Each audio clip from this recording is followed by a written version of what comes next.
Welcome once again. मैं आशीष तिवारी आप लोगों को ऑनलाइन ज्ञानी प्लेटफॉर्म पे वापस से स्वागत करता हूं। आइए फिजिक्स का अपना जो नया टॉपिक है वो स्टार्ट करते हैं। मैं आपसे रिक्वेस्ट करूंगा कि ऑनलाइन ज्ञानी प्लेटफॉर्म पे आप जाइए और सीरीज में सारे वीडियोस देखिए, तो कि सो दैट कि आपको बहुत अच्छे से टॉपिक समझ में आए। आज का जो हमारा टॉपिक है वो है इलेक्ट्रिक फील्ड। इसके जो पहले हम लोगों ने प्ले लिस्ट में जो पढ़ाई की हुई थी वो हम लोगों ने देखा था कि इलेक्ट्रिक चार्जेस क्या होते हैं और वो एक दूसरे पे अट्रैक्टिव या रिपल्सिव फोर्स जो है, अट्रैक्टिव फोर्स या रिपल्सिव फोर्स जो है वो कैसे लगाते हैं। लेकिन वहाँ पे हम लोगों ने देखा था कि जो मैकेनिक्स में हम फोर्सेस देखते थे, नॉर्मली जो फोर्सेस देखते थे वो कॉन्टैक्ट फोर्सेस रहते थे। वो कहीं ना कहीं एक दूसरे से जुड़े होते थे, चाहे आप बॉडी पे फोर्स लगा रहे होते थे या बॉडी आप पे फोर्स लगा रही थी किसी तरीके से। हाँ, ग्रेविटेशनल लॉ भी पढ़ा था जो कि जो है वो कॉन्टैक्ट फोर्सेस नहीं था, वो अच्छा एग्जाम्पल नॉन कॉन्टैक्ट फोर्स का था। तो वैसे ही जो जब इलेक्ट्रोस्टैटिक्स में आते हैं तो कूलॉम्स लॉ क्या हो जाता है, नॉन कॉन्टैक्ट फोर्स है।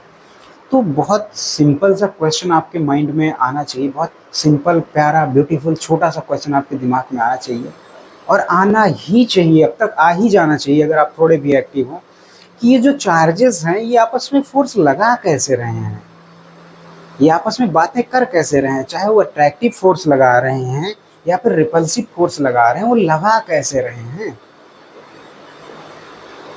तो थोड़ा सा आपके दिमाग पे जोर पड़ेगा, आप सोचेंगे कि इसको कैसे एक्सप्लेन किया जाए।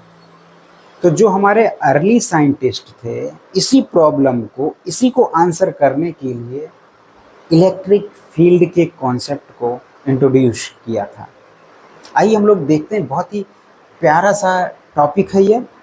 इसको हम लोग कैसे डिटेल्ड में और वन बाय वन कैसे ये लेयर बाय लेयर इसको हम लोग समझेंगे, क्योंकि ये सबसे ज़्यादा इम्पॉर्टेंट टॉपिक होने वाला है इलेक्ट्रोस्टैटिक्स में। इवन मैं इसको चैलेंज करूंगा इलेक्ट्रोमैग्नेटिक्स में जो है, क्योंकि आपको पता है इलेक्ट्रिक फील्ड और मैग्नेटिक फील्ड, इलेक्ट्रोमैग्नेटिज्म में यही दोनों आने वाले हैं और यही दोनों बाद में चल के इलेक्ट्रोमैग्नेटिक वेव्स को बनाने वाले हैं।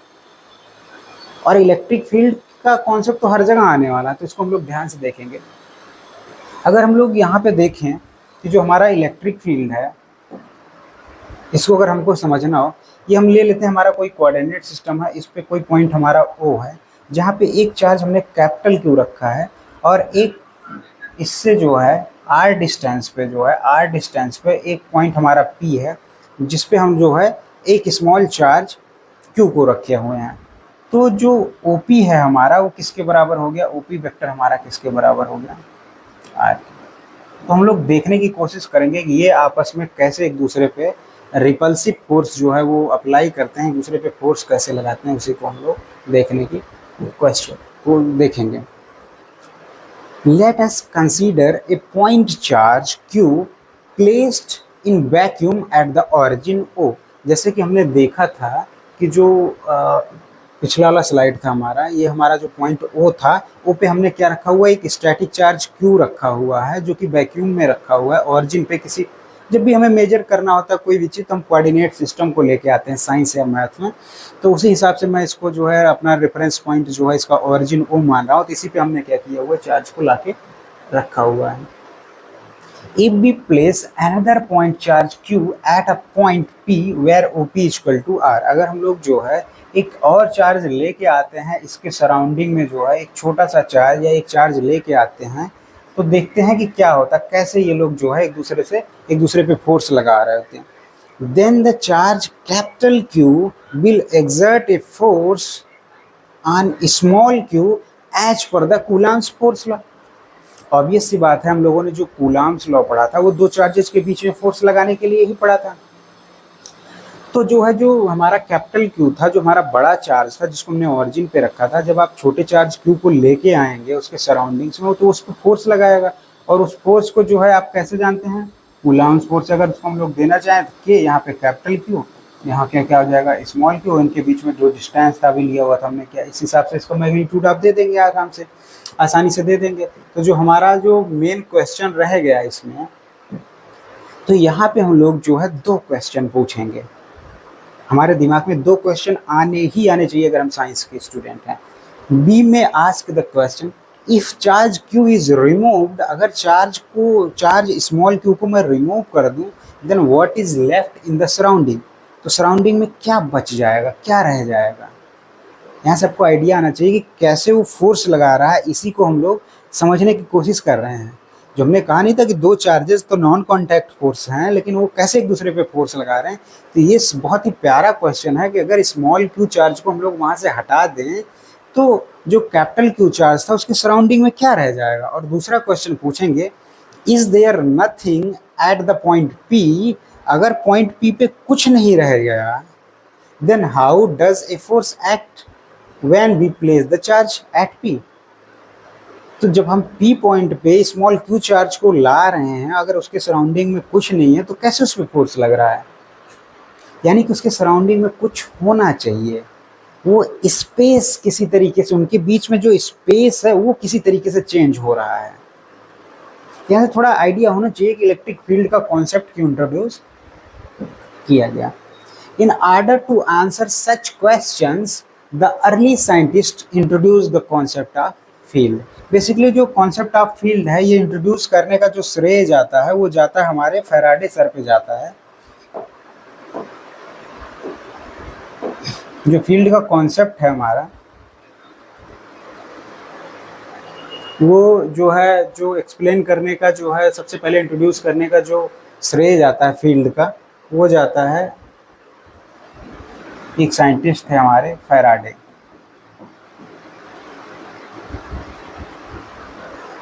तो उन्होंने ये बताया कि हम लोग इसको ऐसे कहेंगे, according to this we say that the charge Q produce an electric field.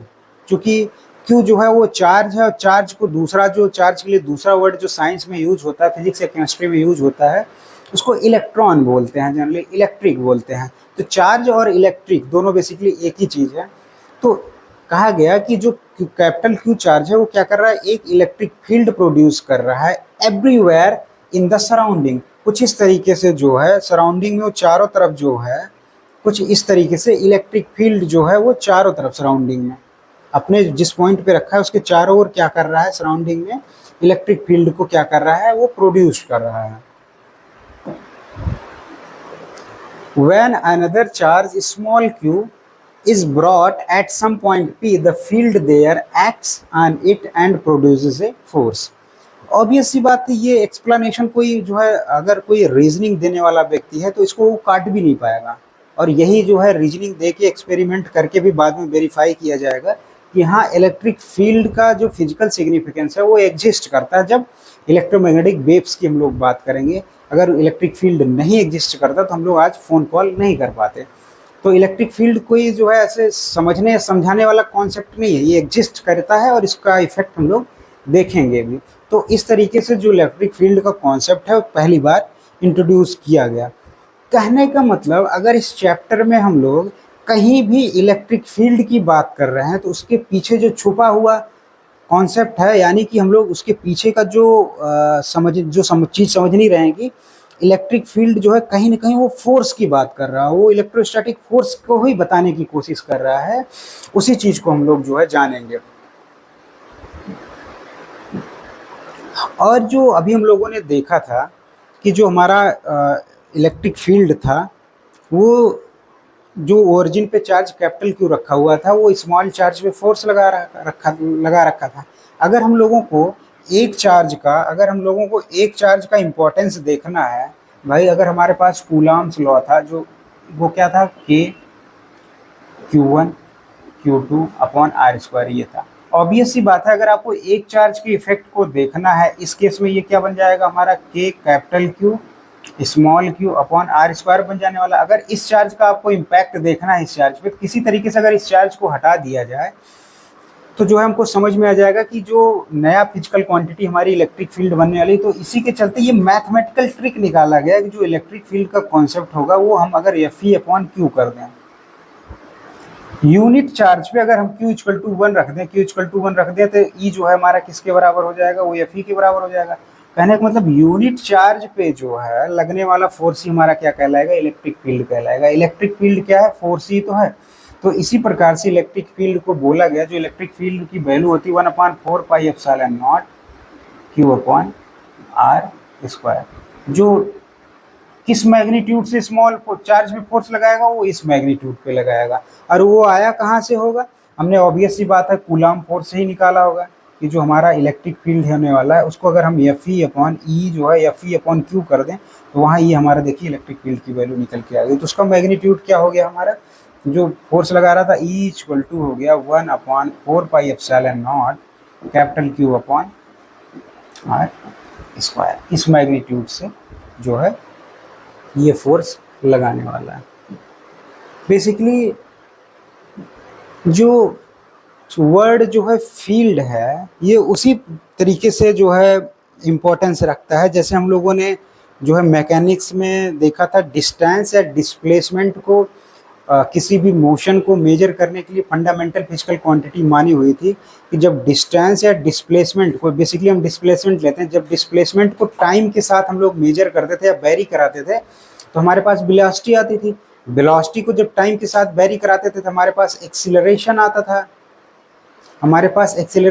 और एक्सीलरेशन को जब हम टाइम के साथ वेरी कराते थे हमारे पास एक जर्क आता था। तो जो है उसी प्रकार से जो यहाँ पे फील्ड का कॉन्सेप्ट होने वाला है वो पोजीशन के साथ चेंज होने वाला है, टाइम के साथ नहीं, यहाँ पोजीशन के साथ चेंज होने वाला है। जो फील्ड का कॉन्सेप्ट है बेसिकली वो इतना बताता है कि कोई भी फिजिकल क्वांटिटी जो है अगर उसके पोजीशन को हम वेरी करें तो वो किस तरीके से वेरी करने वाला। और ये आपको यहीं से सीधे सीधे समझ में आ जाना चाहिए। फॉर्मूला ही हमारा था 1/4πε0 into capital Q upon R square. Basically ये कांस्टेंट है, इसको हम क्या कर सकते हैं, कांस्टेंट लिख सकते हैं, क्यू लिख सकते हैं, क्यू अपॉन आर स्क्वायर।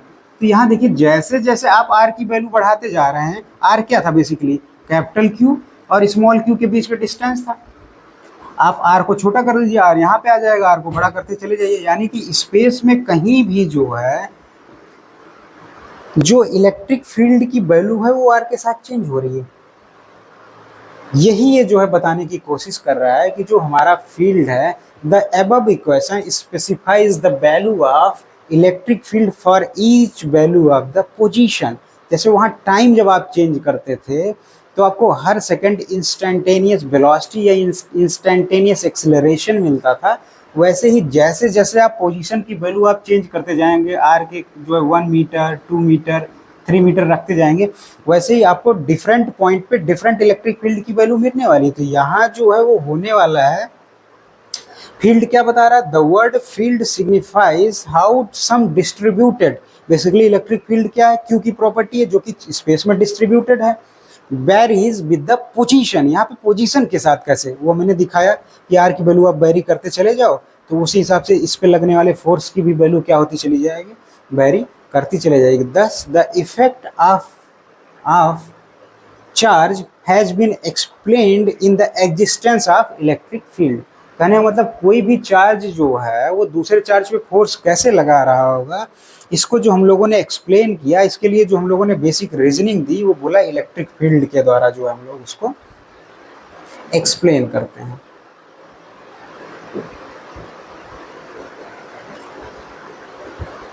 तो यहाँ से हम लोग देखे, अभी थोड़ी देर पहले हम लोगों ने देखा था कि जो है जो इलेक्ट्रिक फील्ड हमारा था वो क्या था, ई इक्वल टू जो मैग्नीट्यूड था ई इक्वल टू आया था 1/4πε0 क्यू अपॉन आर स्क्वायर आया था। और यहीं पे जो हम लोगों ने कूलाम्बियन फोर्स की वैल्यू देखी हुई थी, जो कूलाम्बियन फोर्स था वो था F equal to K capital Q small Q upon R square. अगर हम लोग यहाँ ध्यान से देखें तो इतने की वैल्यू को उठा के हम लोग क्या लिख सकते हैं, ई लिख सकते हैं, और ये साथ में हमारा क्यू बचा हुआ है तो यहाँ से ई की वैल्यू हम लोग क्या लिख सकते हैं, एफ ई अपॉन क्यू। यहीं से बोला जाता है यूनिट चार्ज पे लगने वाला फोर्स जो है हमारा वो क्या कहलाएगा, इलेक्ट्रिक फील्ड कहलाएगा। तो वही हमने लिखा हुआ है यहाँ पे, अगर ध्यान से देखें, note that the charge small Q also exerts an equal and opposite force on charge capital Q. The electrostatic force between capital Q and small q looked upon as the interaction between the charges and vice versa। तो अब ये सी बात है, अगर दो charge involve हैं उनके बीच में जो आप कैसे वो एक दूसरे पे फोर्स लगा रहे हैं, उनको आप चाहे आप बोल दें उनको फोर्स लगा रहे हैं, चाहे आप बोल दें नॉन कॉन्टैक्ट फोर्स लगा रहे हैं, चाहे एक नया टर्म उनके लिए यूज किया जाता है वो कैसे इंट्रैक्शन कर रहे हैं, एक दूसरे से वो जो है इंट्रैक्शन कर रहे हैं। तो यहाँ से हम लोग देख सकते हैं कि इलेक्ट्रिक फील्ड और फोर्स में भी एक रिलेशन आने वाला है। अगर ध्यान से देखें, अभी अभी हमने क्या निकाला था, F R equal to Q into E R निकाला था। और सबसे अच्छी बात है कि यहीं से जो है इलेक्ट्रिक फील्ड की यूनिट भी डिफाइन की जाती है। अगर ई को मैं इधर रहने दूँ और क्यू को लेके चले आऊँ तो फोर्स की यूनिट क्या होती है, न्यूटन, और चार्ज की वैल्यू क्या होती है, कूलाम होती है। तो जो इलेक्ट्रिक फील्ड की यहाँ वैल्यू होने वाली न्यूटन पर कूलाम होने वाली। एक इसकी यूनिट और भी आगे पढ़ेंगे तो हम लोग आने वाली है, जिसको हम लोग वोल्ट पर मीटर बोलेंगे, बट उसको हम लोग नेक्स्ट चैप्टर में पढ़ेंगे। तो बेसिकली अभी तक जो हम लोगों ने देखा था कि जो चार्ज था उसके जो इफेक्ट थे उसको कैसे दिखाया गया था, इलेक्ट्रिक फील्ड के द्वारा दिखाया गया था।